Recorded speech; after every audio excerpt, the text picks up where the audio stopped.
Hello friends, तो आज अपन करेंगे गवर्नमेंट की तरफ से आई हुई क्वेश्चन बैंक 2021-22 हिंदी की प्रश्न बैंक। तो अब अपन इसको डिस्कस कर लेते हैं। अभी अपन इस वीडियो में इसके सारे ऑब्जेक्टिव देख लेते हैं। ये हमारा सेक्शन 1 काव्य खंड का। अब इसमें पहला क्वेश्चन है सही विकल्प चुनना है। तो इसमें पहला है सांसों के दो तार प्रतीक है, किसके प्रतीक है? जीवन के। फिर कवि हरिवंश राय बच्चन उन्मादों में क्या लिए फिरते हैं? तो अवसाद। दिन जल्दी जल्दी ढलता है कविता में कवि हताश और दुखी क्यों है? परिवार के बिछड़ने से।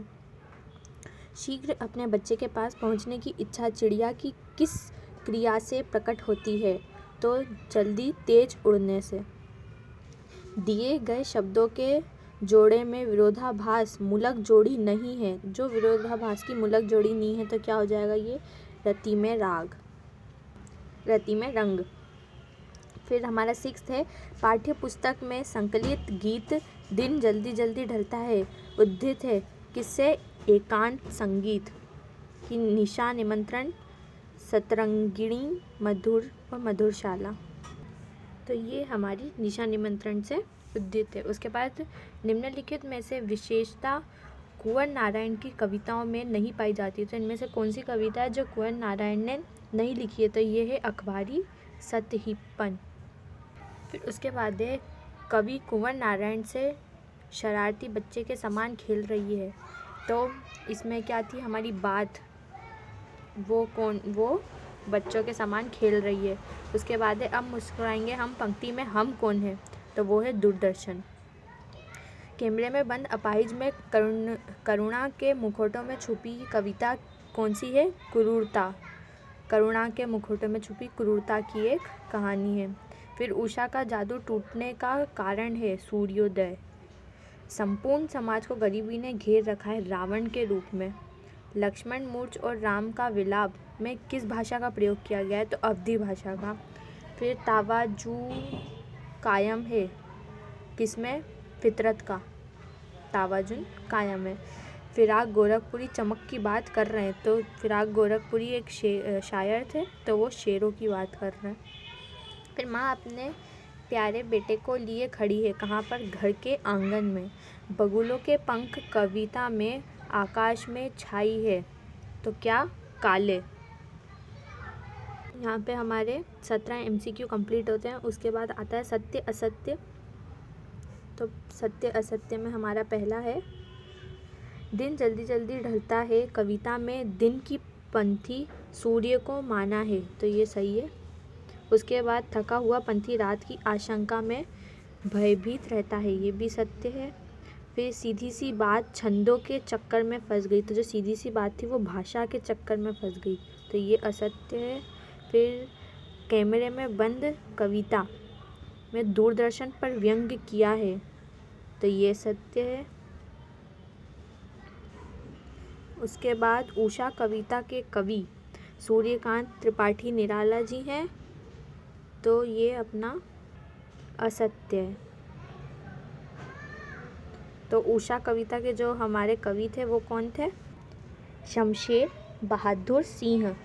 तो जो हमारी उषा कविता थी उसके कवि थे शमशेर बहादुर सिंह। फिर इसके बाद हमारा नेक्स्ट है नींद से जागा हुआ कुंभकर्ण रावण के समान लग रहा था। तो ये अपना असत्य है। उसके बाद कवितावली 7 खंडों में विभाजित है। तो ये है सत्य।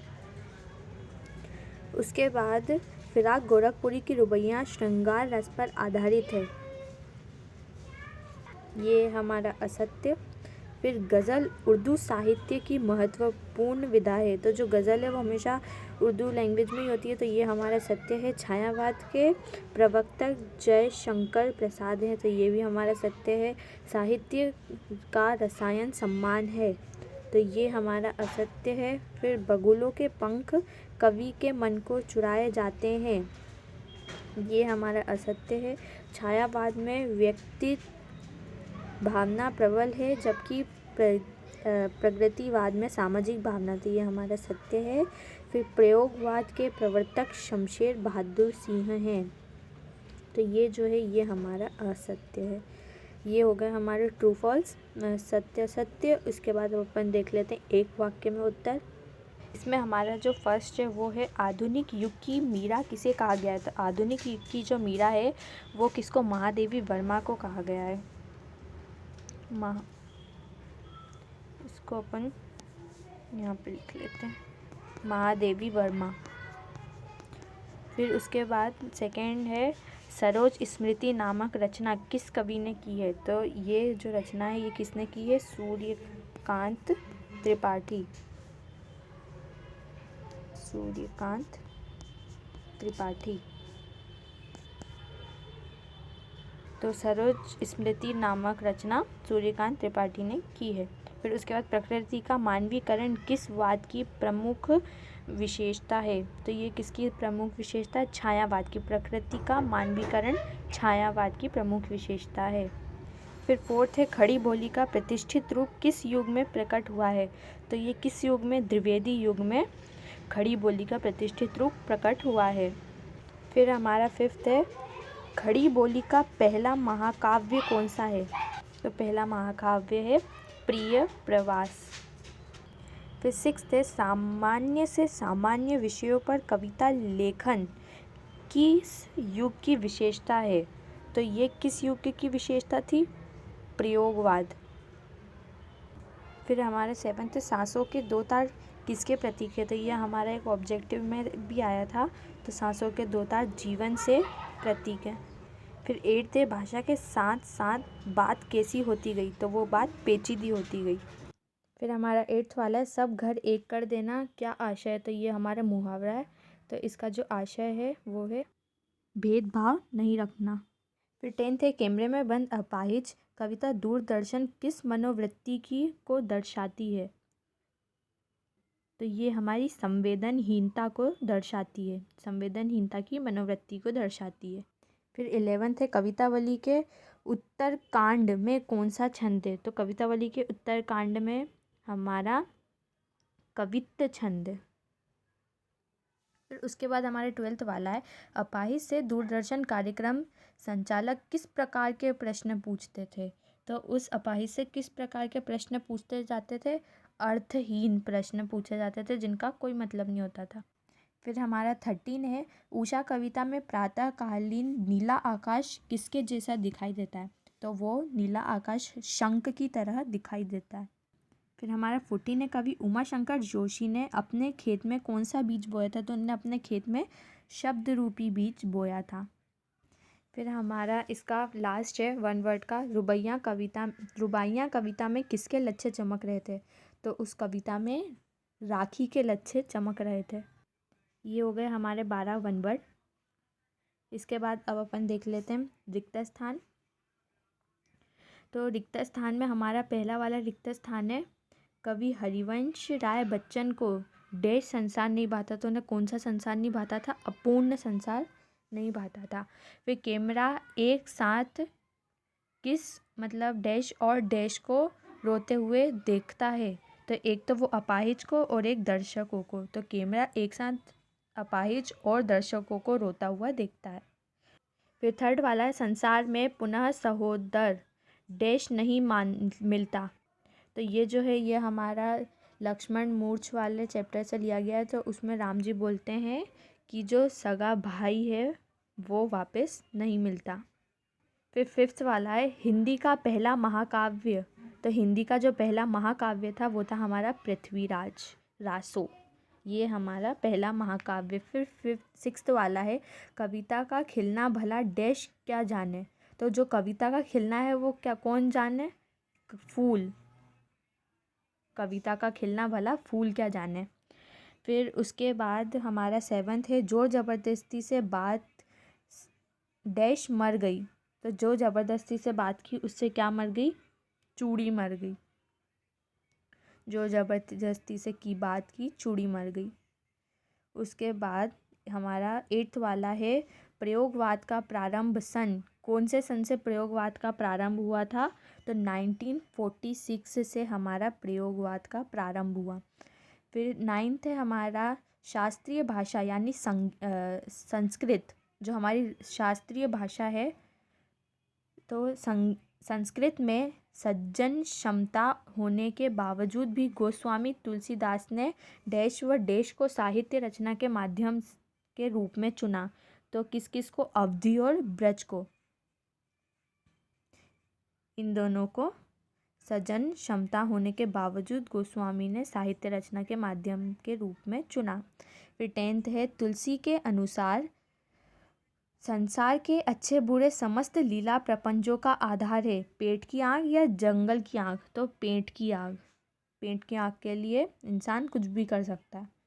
फिर उसके बाद लक्ष्मण को निहारते हुए श्री राम डैश के समान विलाप कर रहे हैं। किसके समान? वो एक सामान्य मनुष्य के समान विलाप कर रहे हैं।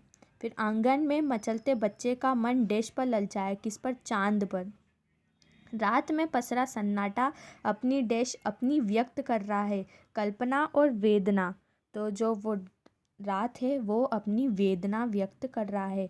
फिर फिराक की गज़लों पर मुग्ध होकर लोग कहते हैं तुमने इतनी अच्छी डैश कहाँ से सीख ली। तो वो जो थे फिराक गोरखपुरी, वो एक अच्छे शायर थे। तो तुमने इतनी अच्छी शायरी कहाँ से सीख ली। कवि उमाशंकर जोशी को कागज़ का पन्ना एक डैश के तरह लगता है। तो एक चौकोर खेत की तरह लगता है। तो ये हो गए हमारे 15 फिलिंग इन द ब्लैंक्स। अब इसके बाद आती है अपनी मैच द कॉलम। फिर हमारे मैच द कॉलम में पहले दिया है जयशंकर प्रसाद। तो ये कहते थे छायावाद के प्रवर्तक। उसके बाद है सुमित्रा नंदन पंत। तो ये हमारे क्या थे? प्रकृति के सुकुमार कवि, प्रकृति के सुकुमार कवि। फिर अज्ञेय, तो ये क्या है? तार स्फटिक। उसके बाद सूर्यकांत त्रिपाठी निराला। तो ये तो थे हमारे महाप्राणा, इनकी रचना। फिर उमाशंकर जोशी, ये क्या है? गुजराती कविता, ये गुजराती कविता लिखते हैं। फिर उसके बाद अब अपना सेकंड जोड़ी पे आ जाते हैं। फिर सेकंड मैच द कॉलम में क्या भूलूं क्या याद करूं। तो ये किसकी रचना थी? हरिवंश राय बच्चन की। फिर कुंवर नारायण की थी आत्मजयी। फिर रघुवीर साय लोग भूलते गए। शमशेर बहादुर सिंह, इनकी थी कुछ कविताएं। और उमाशंकर जोशी, ये हैं गंगोत्री। फिर थर्ड वाले जो हमारा मैच द कॉलम है, उसमें पहले लिखा है राष्ट्र प्रेम का भावना। तो राष्ट्र प्रेम की जो भावना थी वो थी हमारी भारतेंदु युग में। फिर उसके बाद खड़ी बोली का विकास, ये क्या हुआ था? द्विवेदी युग में। फिर कल्पना की प्रधानता, ये थी हमारी छायावाद में। यथार्थ का चित्रण, ये हमारा था प्रगतिवाद में। और उसके बाद नए नए उपमानों का प्रयोग, तो यह था हमारा प्रयोगवाद में। फिर इसके बाद जो है ये हमारे लास्ट मैच द कॉलम दे रखा है। तो इसमें अब देखते हैं अपन।